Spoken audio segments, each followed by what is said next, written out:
Assalamualaikum warahmatullahi wabarakatuh dan salam sejahtera. Hari ini kita akan meneruskan pengajaran dan pembelajaran di rumah berkenaan mata pelajaran bahasa Melayu, dan hari ini kita akan belajar berkenaan mengedit dan memurnikan hasil penulisan dari aspek struktur ayat. Murid boleh bersedia dengan membuka buku teks bahasa Melayu jilid 2 muka surat 24. Pada akhir pengajaran dan pembelajaran pada hari ini, murid dapat mengenal pasti kesalahan struktur ayat. Yang kedua, murid dapat mengedit dan memurnikan hasil penulisan dari aspek struktur ayat. Hari ini kita akan belajar berkenaan mengedit dan memurnikan hasil penulisan dari aspek struktur ayat. Apa itu edit? Edit bermaksud mencari, memperbaiki dan memperbetulkan kesalahan. Sekarang kita lihat pula definisi bagi struktur ayat. Struktur ayat ialah susunan kata dalam ayat bagi membentuk satu binaan. Struktur ayat mestilah terdiri daripada subjek dan predikat. Contohnya, Nani dan Nora ke perpustakaan. Nani dan Nora ini ialah subjek, ke perpustakaan ialah predikat. Contoh yang lain, budak itu menangis. Budak itu ialah subjek, menangis ialah predikat. Jom kita lihat kesalahan dalam struktur ayat. Yang pertama ialah ayatnya yang tergantung. Ayat mestilah terdiri daripada subjek dan predikat. Tetapi ayat yang tergantung, dia tidak mempunyai subjek ataupun dia tidak mempunyai predikat yang betul. Contoh kesalahan ayat, pagi esok membasuh kereta. Kalau kita lihat daripada ayat ini, tiada subjek. Maksudnya kita boleh lihat tiada pelaku. Orang yang membasuh kereta tidak dinyatakan. Jadi tergantung ayat ini. Pagi esok membasuh kereta. Jadi kita baca pun kita rasa pelik. Jadi sepatutnya ayat yang betul ialah saya membasuh kereta pada pagi esok. Kalau kita lihat ada subjek di sini iaitu saya. Okey, ini ialah subjek, dan membasuh kereta pada pagi esok ini ialah predikat. Selain itu, kesalahan struktur ayat kita boleh lihat juga pada kesalahan ayat gabungan. Kesalahan ayat gabungan ini ialah kesalahan dalam membentuk ayat gabungan, iaitu apabila ayat-ayat tunggal yang membentuk ayat gabungan tidak digabungkan dengan betul. Jadi maksudnya kat sini, kesalahan menggunakan kata hubung ataupun kesalahan membentuk ayat gabungan. Jadi kita lihat daripada dua ayat, kita gabungkan menjadi satu ayat. Okey, kita lihat ada kesalahan dekat situ. Contoh ayat, mereka akan melancong ke Pulau Tioman atau Pulau Langkawi. Kalau kita lihat ayat ini macam betul, tetapi sebenarnya ada satu kesalahan, iaitu tiada kata sendi ke. Kalau kita lihat, mereka akan melancong ke Pulau Tioman atau Pulau Langkawi. Sepatutnya ada kata sendi dekat sini, atau ke Pulau Langkawi. Jadi ayat yang betul ialah mereka akan melancong ke Pulau Tioman atau ke Pulau Langkawi. Okey, jadi ingat murid-murid, kita kena jaga. Okey, jaga struktur ayat dengan betul supaya tidak berlakunya kesalahan. Selain itu juga kita boleh lihat kesalahan struktur ayat pada susunan ayat yang tidak betul. Susunan ayat yang tidak betul ni apabila kata-kata tidak betul susunannya, maka bentuk bahasa menjadi salah atau tidak baku. Contohnya, itu pen dakwat sudah habis. Kalau kita lihat, susunannya sangat tak betul. Dan kita baca pun, kita tak tahu apa yang nak disampaikan. Jadi, sebetulnya ialah pen itu sudah habis dakwat. Jadi, kita boleh lihat apa yang nak disampaikan ialah pen, tentang pen. Pen itu sudah habis dakwat. Kalau kita lihat kembali kepada ayat yang salah ini, itu pen dakwat sudah habis. Okey, jadi ayatnya tidak betul. Perkataan itu di hadapan pun tidak menjelaskan tentang pen dakwat ini. Okey, pen ini, tentang pen ini. Jadi kita lihat susunan ayat ni memainkan peranan yang sangat penting. Jadi murid-murid kena berhati-hati untuk membina ayat ataupun membina sesuatu struktur ayat. Jadi untuk perhatian murid-murid, Kalau murid nak kurangkan kesalahan dalam penggunaan struktur ayat ni, murid perlu baca semula teks secara berulang-ulang dan perlahan untuk mengenal pasti kesesuaian penggunaan setiap perkataan. Baca banyak kali supaya kita baca dan kita faham. Kalau kita baca, kita tak faham, maksudnya ada satu kesalahan ataupun ada struktur ayat yang tidak betul kat situ. Jadi, kena baca semula apa yang kita tulis. Di hari ini kita akan mengedit dan memurnikan hasil penulisan dari aspek struktur ayat dalam buku teks. Sekarang murid boleh membuka buku teks muka surat 24. Di dalam buku teks muka surat 24 ini menceritakan tentang jadual kutipan sisa. Jadi ini ialah petikan ataupun keratan akhbar berkenaan jadual kutipan sisa. Jadi kita perlu baca, kita perlu baca dan kenal pasti struktur ayat yang salah dalam petikan ini. Jom kita baca terlebih dahulu sebelum kita mengenal pasti struktur ayat yang salah dalam petikan ini. Jadual kutipan sisa. Nabila dan keluarganya membaca surat khabar. Menurut laporan akhbar, pihak berkuasa telah melantik kontraktor pembersihan untuk memungut sisa pukal. Berita semasa, Johor Bahru 18 Julai, pihak berkuasa tempatan PBT telah mengeluarkan jadual kutipan sisa. Sisa dikutip akan makanan 2 kali seminggu. Sisa dikutip sekali yang boleh dikitar pula semula seminggu. Pihak PBT berharap agar penduduk mematuhi jadual baharu itu. Penggunaan jadual itu akan semua pihak memudahkan. Pihak PBT juga akan mengedarkan risalah dan tata cara pengasingan sisa. Panduan buku juga akan ke setiap rumah diedarkan. Pada hari kutipan, pengguna hanya perlu meletakkan sisa buangan di tepi tong sampah. Langkah ini memastikan untuk sisa buangan ke dalam longkang tidak akan terjatuh. Jumlah sampah yang dibuang ke tapak pelupusan sampah juga dapat dikurangkan. Harus bekerjasama untuk semua pihak melestarikan sekitar alam. Jadi, kalau murid dengar dengan teliti apa yang cikgu baca sebentar tadi, dengar sedikit pelik sebab ada struktur ayat yang salah. Jom kita kenal pasti struktur ayat yang salah dalam petikan ini. Jom kita kenal pasti ayat-ayat yang berikut. Jom kita gariskan perkataan ataupun struktur ayat yang salah. Jom kita baca. Pihak berkuasa tempatan PBT telah mengeluarkan jadual kutipan sisa. Daripada ayat ini betul sebab ada subjek dan predikat. Yang kedua, sisa dikutip akan makanan 2 kali seminggu. Kalau kita baca dengan betul, sedikit pelik sebab tak tahu apa yang nak disampaikan. Jadi ini telah diwarnakan warna merah lah. Nanti kita betulkan. Yang seterusnya, sisa dikutip sekali yang boleh dikitar pula semula seminggu. Kita baca pun pelik. Jadi ini struktur ayatnya salah. Subjek dan predikatnya tidak betul sebenarnya. Ini salah. Kita gariskan terus. Seterusnya, pihak BPT, ini subjek, berharap agar penduduk mematuhi jadual baharu itu. Betul. Penggunaan jadual itu akan semua pihak memudahkan. Ini kita baca pun pelik. Penggunaan jadual itu akan semua pihak memudahkan. Kita baca pun pelik. Jadi ada kesalahan struktur ayat dekat sini. Jadi kita gariskan. Seterusnya, pihak BBT juga akan mengedarkan risalah dan tata cara pengasingan sisa. Betul. Panduan buku juga akan ke setiap rumah diedarkan. Sepatutnya panduan buku ni buku panduan. Diedarkan ni sepatutnya berada selepas buku panduan tu. Ni salah susunan ayat. Jadi kita gariskan. Seterusnya, pada hari kutipan, pengguna hanya perlu meletakkan sisa buangan di tepi tong sampah. Betul. Langkah ini memastikan untuk sisa buangan ke dalam longkang tidak akan terjatuh. Ni pelik ayat dia. Jadi kita gariskan.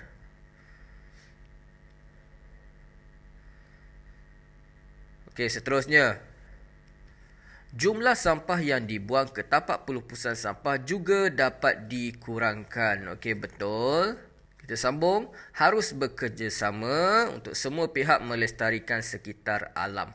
Okey, bermula dengan perkataan harus. Okey, harus ni tak sesuai lah kita letak di hadapan. Jadi salah Maksudnya ada salah struktur ayat ataupun susunan ayat. Okey, jadi jom kita kenal pasti ataupun kita baiki ataupun kita edit struktur ayat yang salah ini. Jadi kita dah kenal pasti ini ialah struktur ayat yang salah dan kita akan edit dan murnikan. Jadi cikgu dah letakkan dalam jadual, kita akan cuba edit dan murnikan dengan struktur ayat yang betul lah. Okey, sisa dikutip akan makanan 2 kali seminggu. Sepatutnya sisa makanan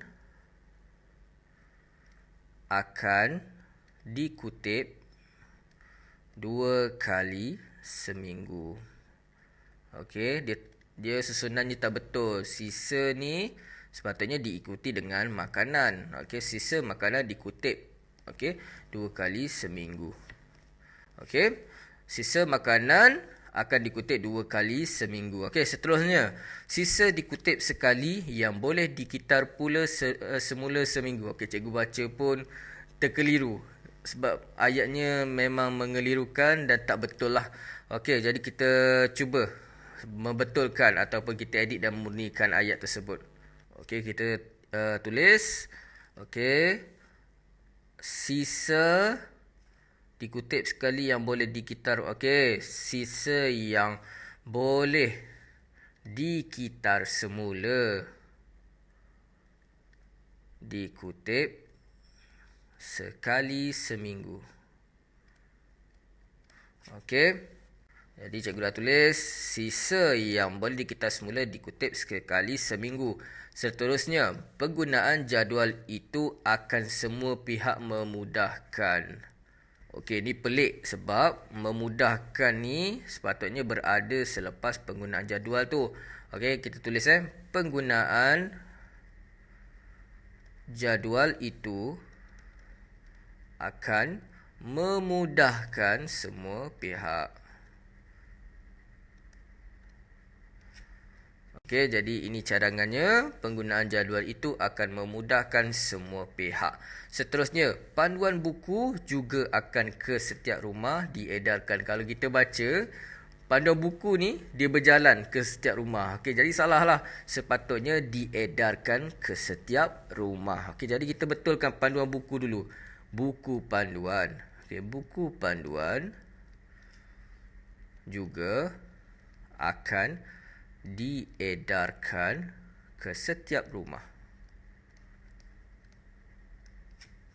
Okey, jadi ini cadangannya.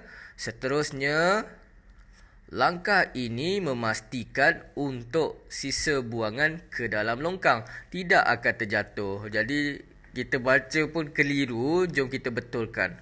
Okey, kita tulis langkah ini memastikan